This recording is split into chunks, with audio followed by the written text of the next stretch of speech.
Bonjour, Français, Françaises et pratiquants de la langue francophone. Maintenant, c'est le moment. La prochaine vague virale nous arrive et cette fois, la quarantaine n'y peut rien. Il se propage à travers le temps et l'espace, et ce depuis des dizaines, des centaines, des trillions d'années. Ce virus, de plus en plus menaçant, s'appelle la grippe du réveil. On l'a appelé Hatchoum 1920. Hatchoum 1920. Comme il a été nommé par les experts de l'Organisation mondiale de la santé. Et ce virus menace d'amener une subite et claire conscience ici et maintenant.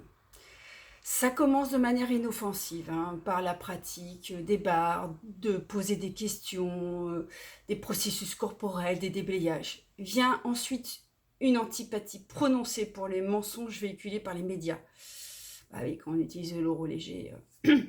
Et finalement, les symptômes se manifestent par une augmentation du niveau de conscience, de la présence sans point de vue, accompagnée d'une libération de la peur, jusqu'à maintenant inconnue.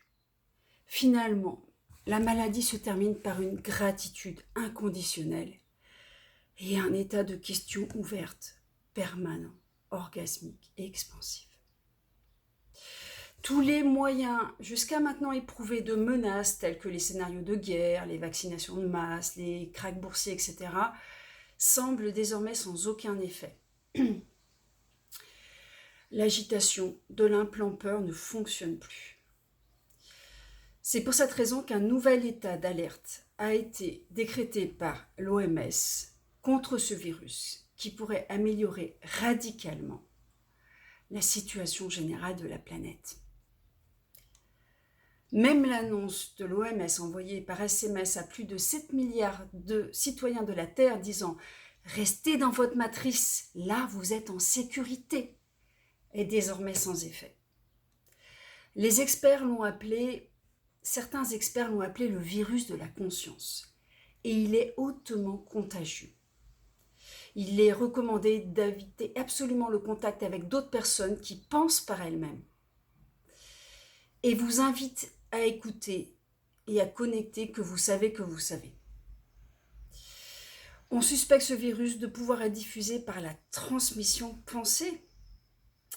Les dernières recherches approfondies sur le moyen exact de transmission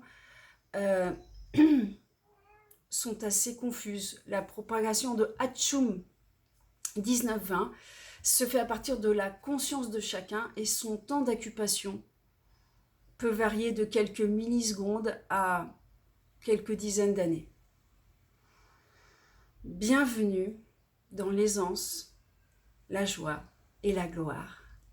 Nous serons chaque jour plus nombreux. Et comment ça peut être mieux que ça encore ? Belle journée!